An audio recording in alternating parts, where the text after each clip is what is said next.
a solitary lion crosses one of Africa's most beautiful national parks. The Ngorongoro crater of Tanzania shelters some of the most spectacular natural wonders on Earth. Over 2.5 million years ago, a great volcanic cone erupted.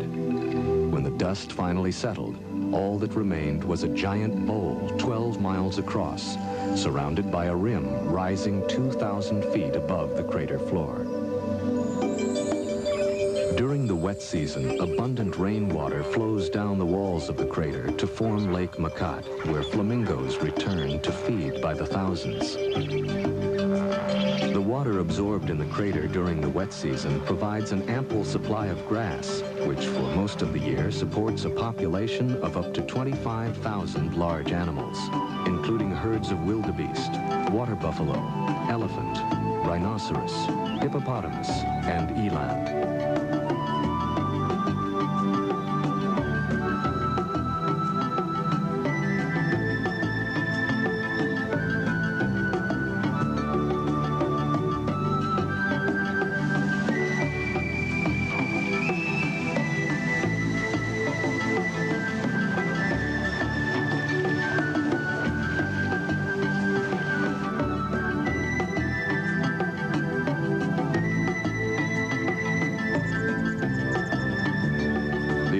Of grazing animals provides the staple food for carnivores of the crater: jackal, hyenas, cheetah, and lions.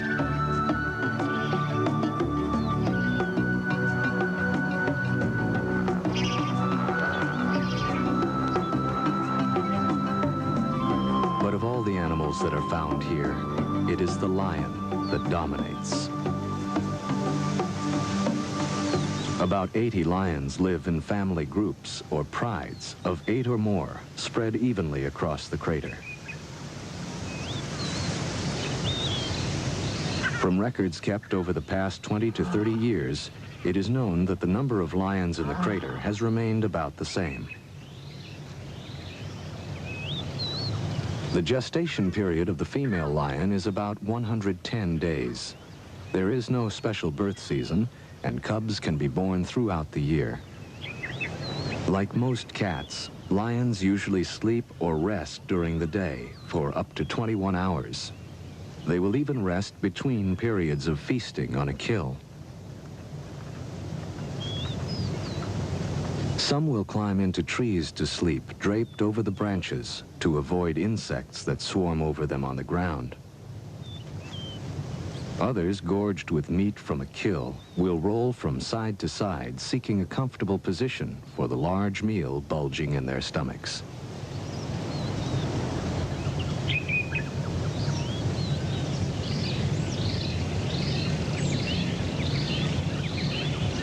The pride is a complex social structure consisting of from 2 to 20 or more females and their cubs. The females are related to each other and usually remain together throughout their lives, as they do most of the hunting.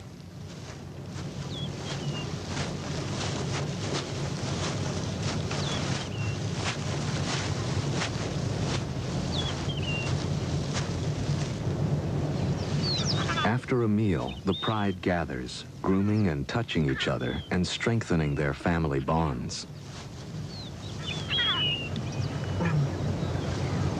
During rest periods, the cubs stay close to their mothers or other females. Here in the Ngorongoro crater, water is plentiful most of the year. The lions usually drink once a day, in the early morning or after a kill. Male lions are not permanent members of the pride, which may have from 1 to 4 adult males. These may stay in the pride for as long as 6 years, but more often lead a nomadic life, traveling alone or in small groups throughout the crater.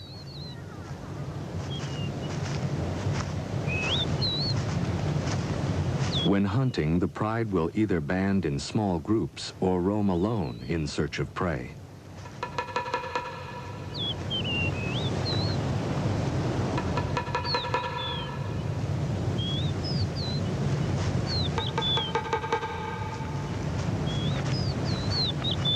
At times, a female with newborn cubs will seek solitary shelter away from the males.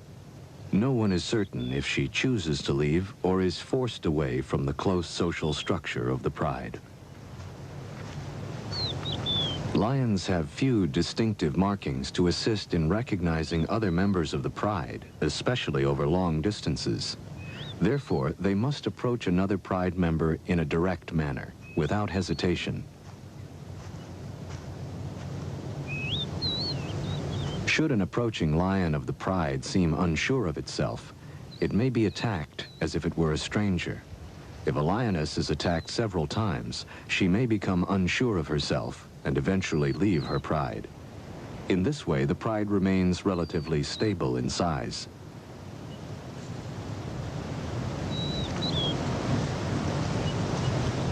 Like most young cats, lion cubs spend a great deal of time playing.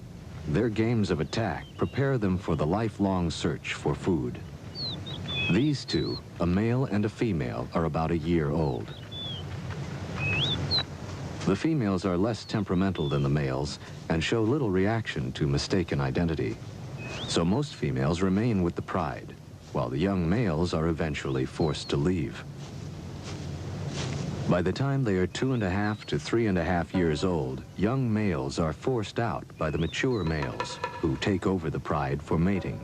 And so the pride receives an infusion of new blood from the mature males who fight for mating privileges. But in time, these males will be driven off by the younger breeding lions. Due to increased tourism, the lions have become accustomed to vehicles and to humans filming and observing their behavior. The camera crew has left the camera running while the young lions inspect the tires. They are distracted by a shout from the cameraman, who is more in fear for the safety of the tires than for his companions. Boy.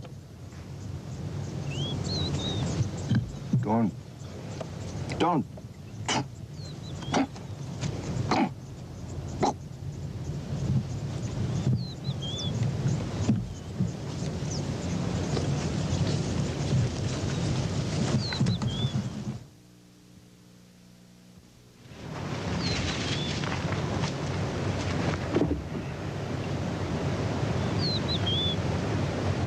The yearlings return to their mother for comfort and grooming.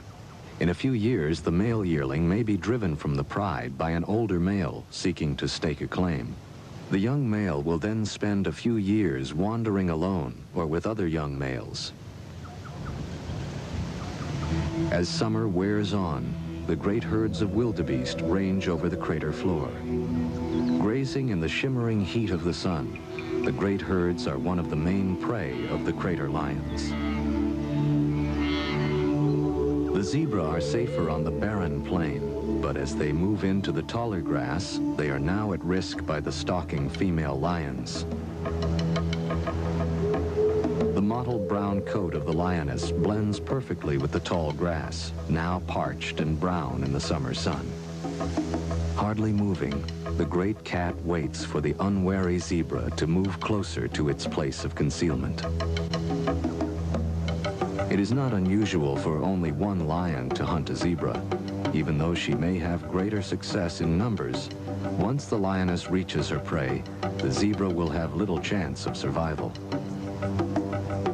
She stalks downwind of the zebra, slowly working her way closer and closer. Now joined by another lioness, she continues to wait for the zebras to move closer.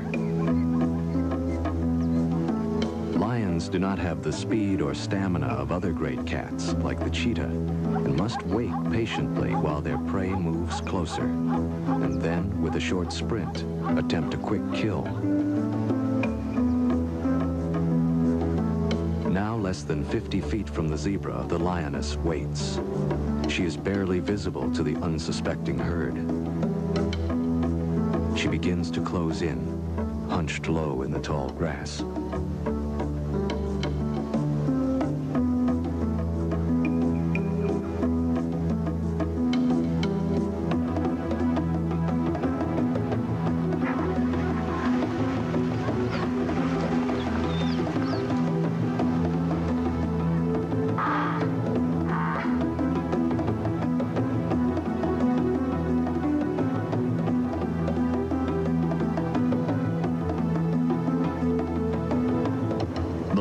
lioness pins the zebra to the ground.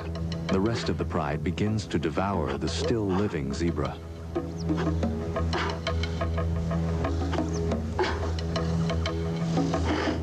Still breathing, the zebra dies in what must be terrible agony as the great beasts gorge.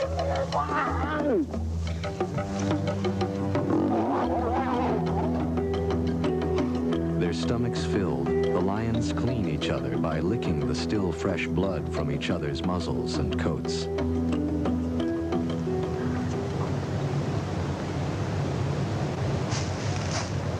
After the kill, the lioness joins her cubs and begins a long rest period to digest her meal.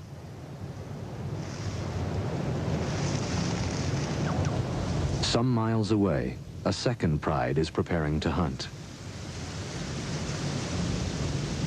Lions, like most carnivorous animals, live within a well-defended territory. This territory must contain a source of water and plentiful food and can encompass from 10 to 100 square miles. In the heart of the territory, the lioness is able to bear her cubs, protected by the other members of the pride.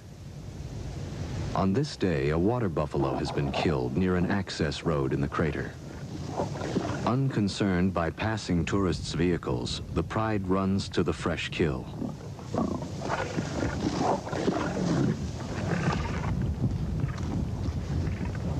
The pride's territory is carefully guarded by the dominant males.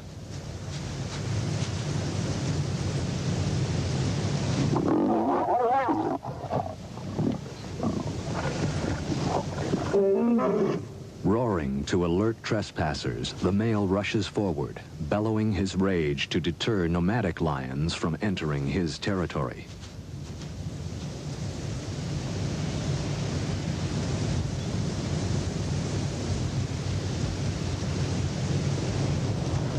Now safe from outsiders, the pride is on the move, possibly searching for more game or a protected water source.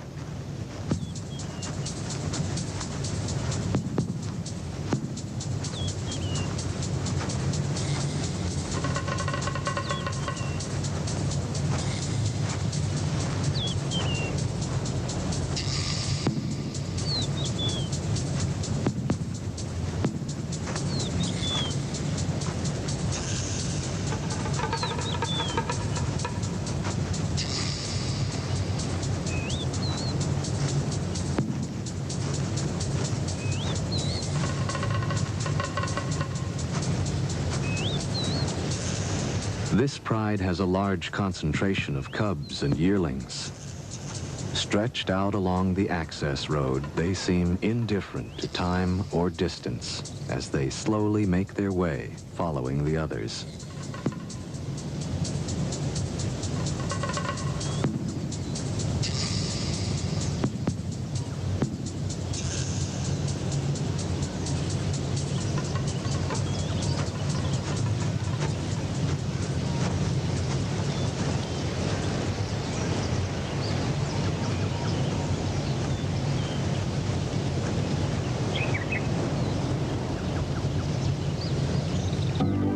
A new dawn. The pride stretches out in the high grass and rests throughout most of the day.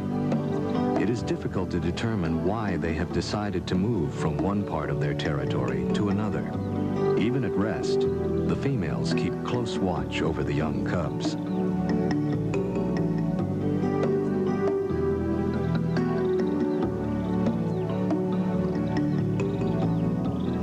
Lions have a well-defined system of communication. Using body contact, facial movement, and sounds, a lion expresses itself clearly to other members of the pride and to strangers who may try to enter its territory.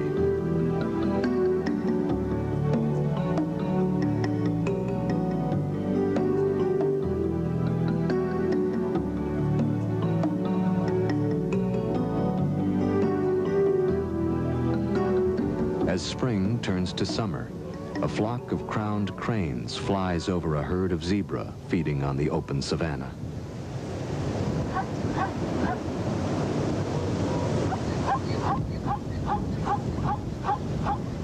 In the marsh, Chicks of the blacksmith plover search for small bugs and then seek shelter in the feathers of their parent.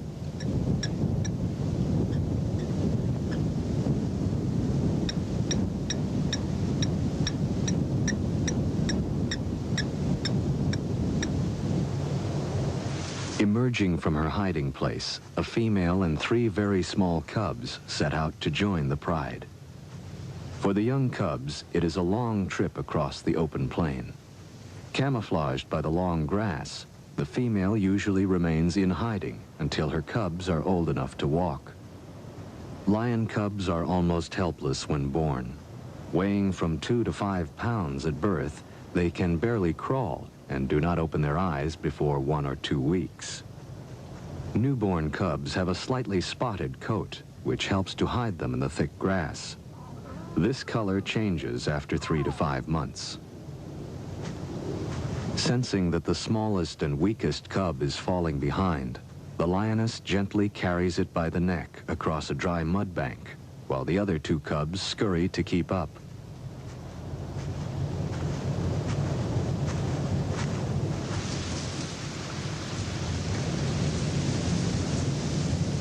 Slowly making her way past the others, she selects her spot.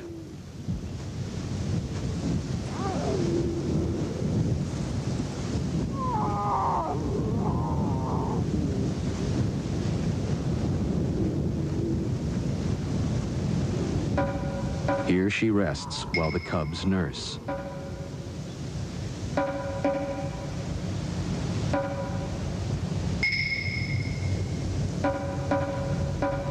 When several lionesses give birth at the same time, they frequently share the duties of raising all the cubs. This communal area then becomes the general meeting place for the entire pride.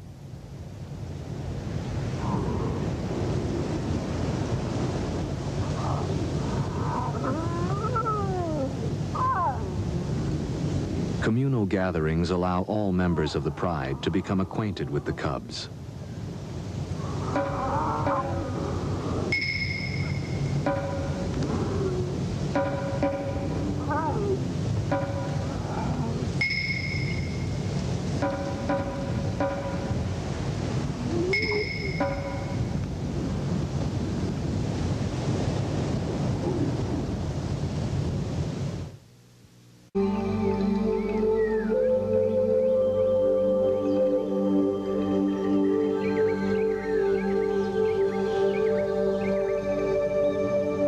As dawn breaks over the crater rim, a herd of elephants spray dust across their backs to discourage biting insects.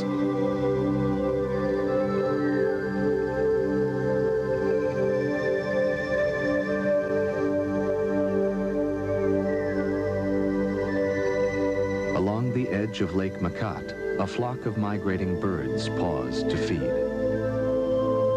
Among the trees, a small herd of zebra and an old elephant with only 1 tusk feed peacefully in the clear morning air.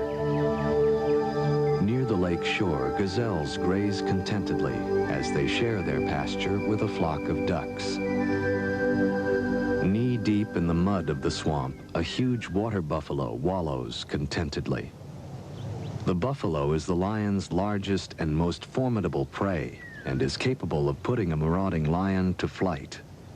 Lions are usually wary of an adult buffalo, which can severely injure or kill an adult lion with its sharp horns.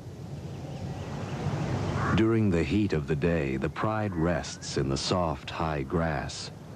The lion leads a life without threat, for their only real enemy, the hyena, will not attack the entire pride. If caught alone on the plain, an adult lion and cubs, or even young adults, can be at great risk from a pack of hyena.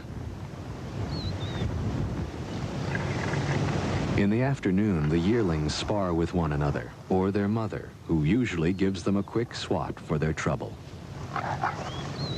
Then, relaxed and seemingly full of affection for the cubs, the female joins in the afternoon play.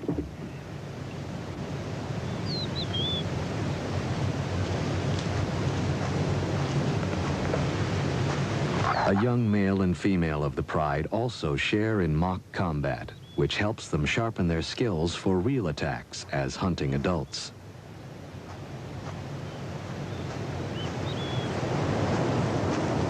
Late in the afternoon, the pride begins its quest for prey. Separated from a small herd of zebra by the mud flats of a slowly drying lake, two females are forced to leap a small stream. Now the yearling male must also cross. He seems in a quandary whether he should jump as the adult females have done or swim.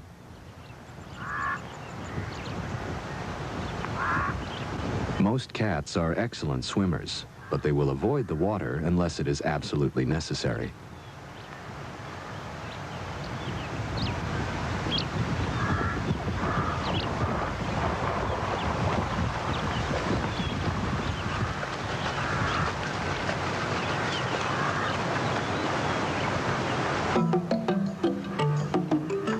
Moving slowly, the pride spreads out across the plain, making its way to a herd of zebra over a mile away.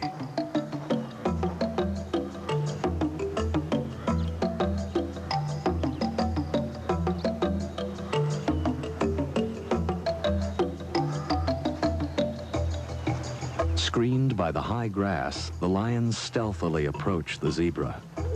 With the wind blowing from the zebra toward the lions, the zebra are unaware of the approaching danger. Lions are known to approach their prey from either upwind or downwind.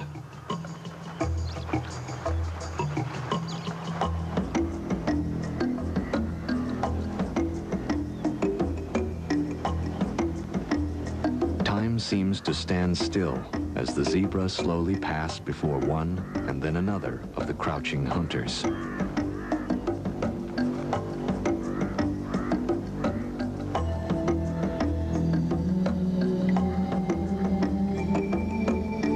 The zebra are crossing this area to graze near a large herd of wildebeest. Now, one lioness begins to move toward the zebra. Nearby, the entire pride is waiting for the moment to charge.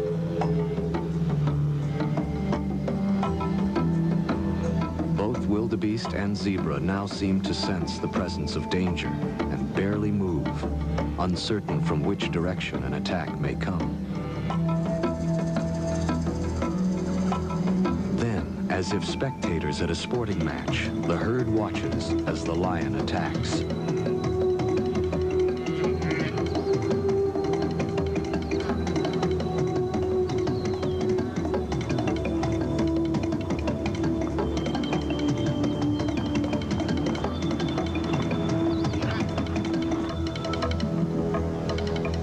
Lions are slower than zebra and wildebeest and are only about 30% successful, even when hunting in a group.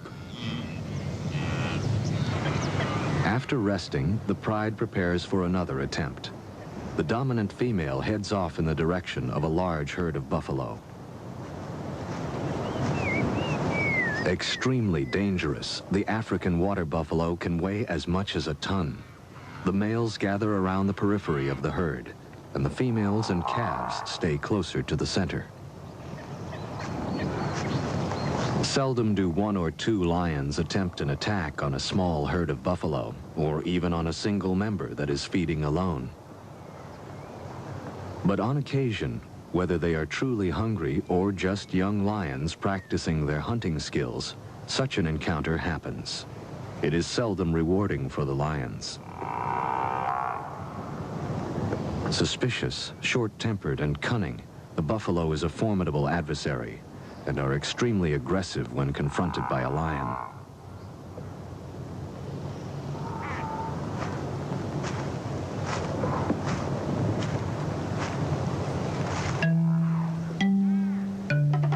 In such short grass, the lions come as close as they can. Then they attack.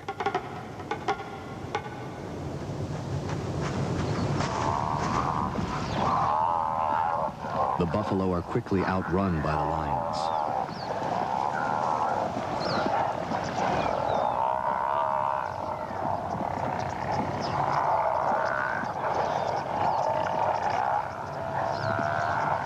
It's not a fair match. 2 lions and 3 buffalo. The lions quickly break off when the buffalo turn to confront them.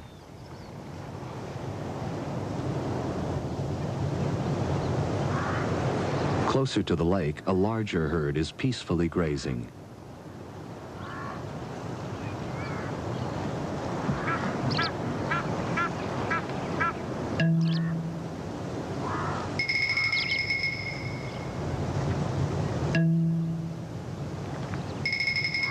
Here the grass is higher, which affords the lion better protection from being seen.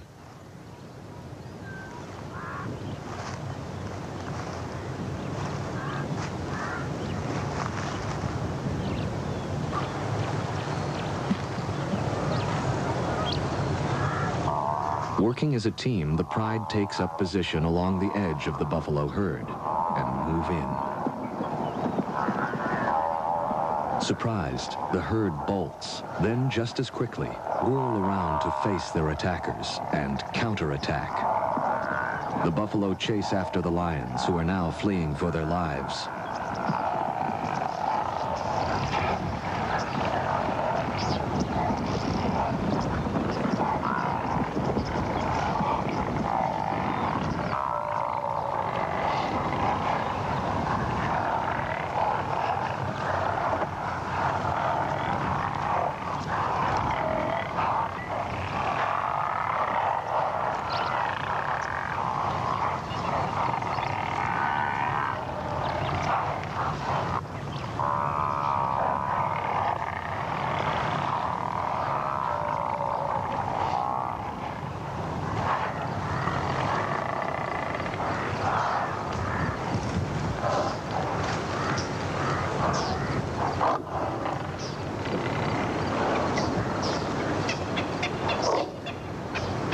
Seemingly convinced that the danger is over, the buffalo move back to the marshy ground at lakeside. The lions, too, return to a less dangerous task. The lioness and her 2 yearlings, who have taken up sanctuary in a tree, also rejoin the pride.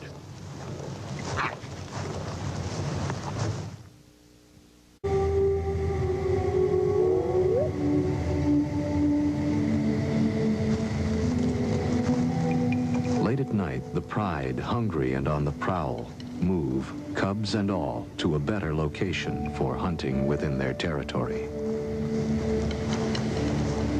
The dry season is well advanced, and the lake has lost nearly all of its water.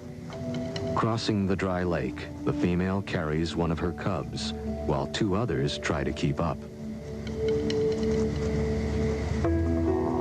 Somehow, the pride passes too close to a herd of buffalo, who try to trample the lions. In a valiant effort to protect the cubs, the lioness dashes at the buffalo, and then runs back to her cubs, trying desperately to guide them to safety.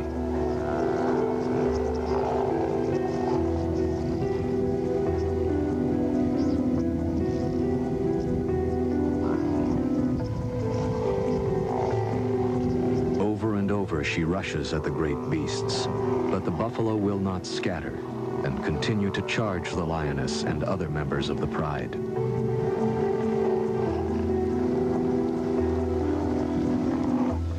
Dawn finds the savannah calm with no signs of raging buffalo. The pride has sought the shelter of a secluded spot.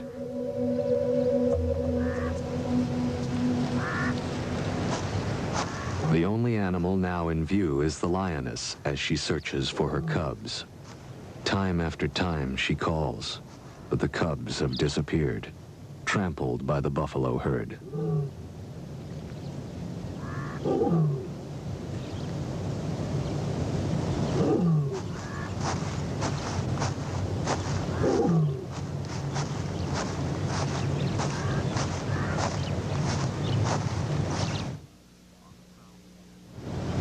On the prowl again, the pride spots a lone buffalo feeding in the high grass along the edge of a swamp. Separated from its herd, a single buffalo is still extremely dangerous and must be approached with caution. This large male, with its ear torn from either previous attacks or thorn bushes, is joined by a wattled starling who makes a meal from the ticks that infests the hide of the bull. Deciding to attack, the pride begins to stalk the bull.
Struggling from the combined weight of the two lions, the bull stumbles. The other lions leap on him, robbing the bull of its strength.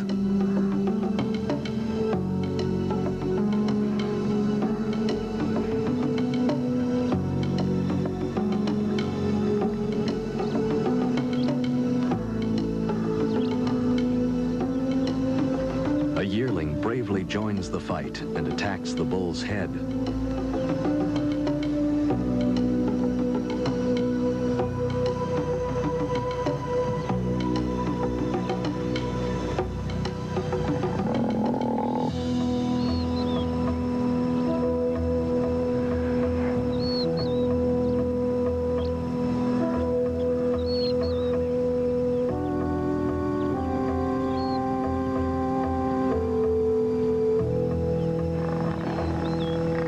Other buffaloes approach to drive the lions away, but the lions are not easily dissuaded.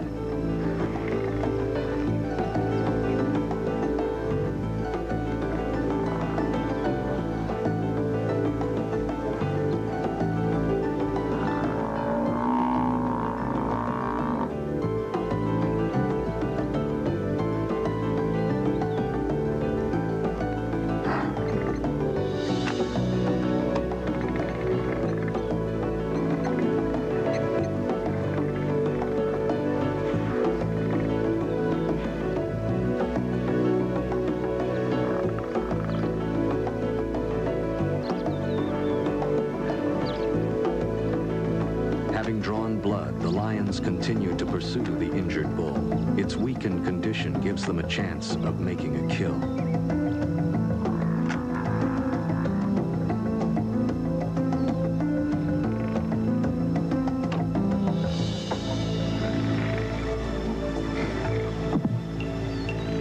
The injured bull seeks refuge in the swamp, but the lions hold their position at the edge of the herd.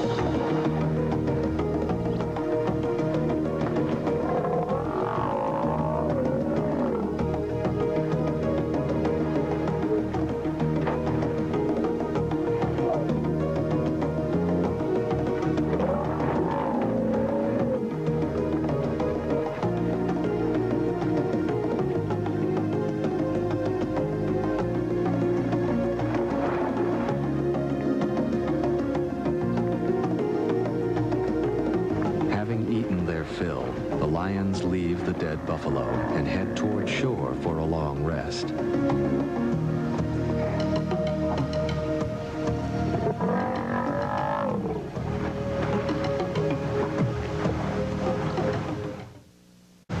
Great clouds begin to build over the crater as the dry season gives way to the wet. Lying at 3 degrees south, just below the equator, the Ngorongoro has only 2 seasons, wet and dry. November is the beginning of the wet, and as the rains fall, the season of renewal begins. Now the entire crater ecosystem absorbs the life-giving moisture, and the parched ground bursts into life. For all of the animals of the crater, it is a time of patient waiting until the rains stop.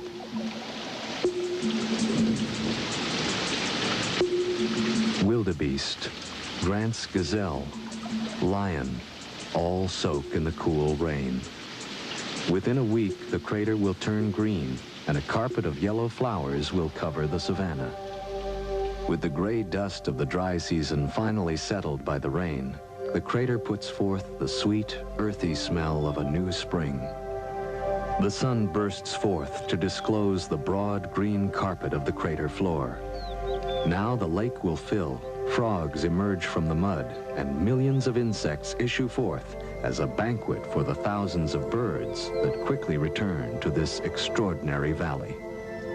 African spoonbill preen each other's feathers as a black-winged stilt probes the shallows for tiny aquatic organisms. Each day, rain falls on the crater and the grass.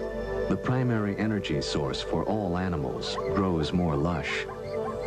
Tissue paper flowers poke up through the thickening grass, and the herds of wildebeest and zebra graze across the crater floor. A few hours old, the young wildebeest are on their feet and able to run with the herd. Theirs is a cruel world, where speed and agility is the only defense against the lion, hyena, and cheetah. With their umbilical cords still hanging from their stomachs, the young wildebeest cavort, while another newborn, less than an hour old, stays close to its mother's side. Close by, a female and calf share a small stream with a flock of sacred ibis. The female is ever cautious of marauding carnivores. Near the service road that crosses the crater, a female lion with 3 cubs has emerged from hiding and is slowly moving to rejoin the pride. Young cubs like these have bluish-gray eyes for the first few weeks after birth. Then their eyes turn an amber color.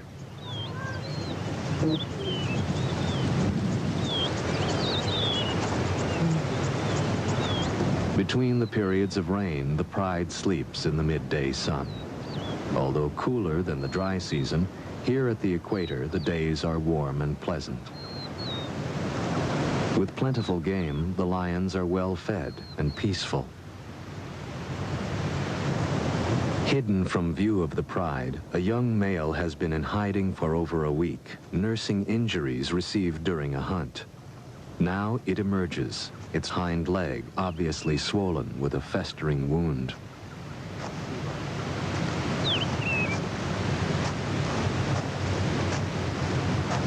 Slowly, it approaches its mother, the lion which has just had the 3 cubs. Although she recognizes him, she is fearful and backs away, not quite sure what is wrong. Lions are very cautious of unusual behavior among the members of the pride, and usually will drive a sick or wounded member away. Another lioness rebuffs the injured male with a cuff of its paw, and then snaps with bared fangs. Then the entire pride moves its location, leaving the young male to fend for itself.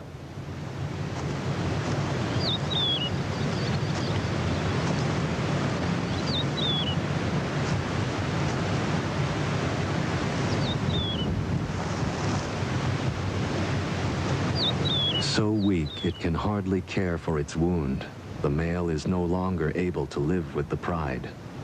At nightfall, the pride will leave the area, and the young injured male will be left defenseless against a hyena attack.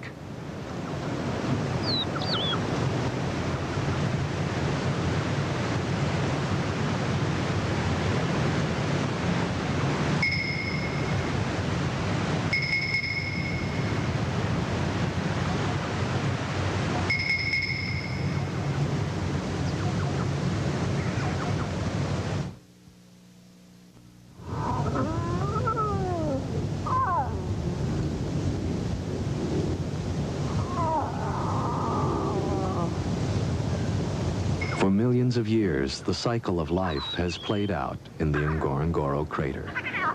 From its western rim, the land stretches out toward the Olduvai Gorge, where Lewis and Mary Leakey found the remains of some of man's oldest ancestors. Farther on, at Laetoli, Mary Leakey found footprints that were left in damp volcanic ash some 3,700,000 years ago by two-legged, upright walking primates, or hominids, possibly one of mankind's earliest ancestors. Looking at these prehistoric footprints, one can see where the two creatures, one possibly male and the other a female carrying a baby, had stopped and turned, as if sharing a moment of doubt. Man has shared the planet with animals for only a very short time. Early ancestors of the great cats and other animals of the crater lived in Africa for many millions of years before the emergence of any form of pre-human. Yet, in the last 100 years, man has so altered the environment that thousands of species of animals, birds, fish, reptiles, and plants are extinct. Today, the nations of Africa share a common dilemma. The need for more farmland has reduced the once great herds of wild animals that roam the continent. However, since the end of World War II, much has been done to establish national parks in order to save the remaining unique species in Africa. This is the legacy of the Ngorongoro Conservation Area.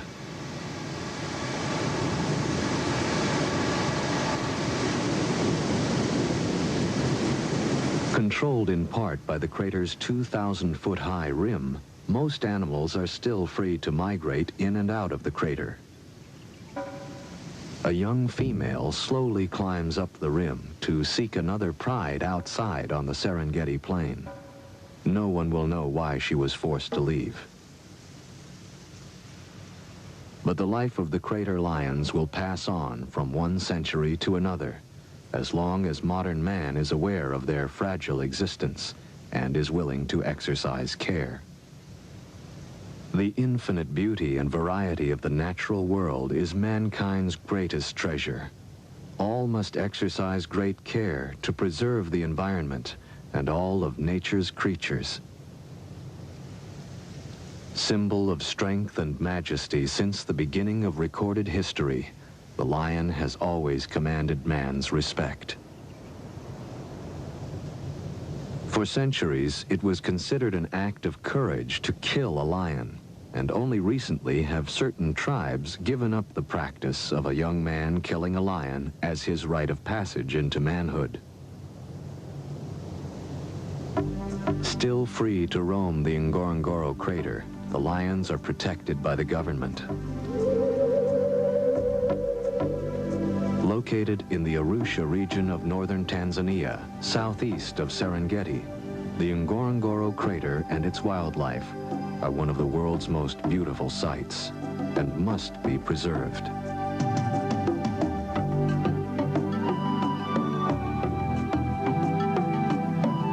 Coming up next on the Discovery Channel, cunning and deadly rattlesnakes search for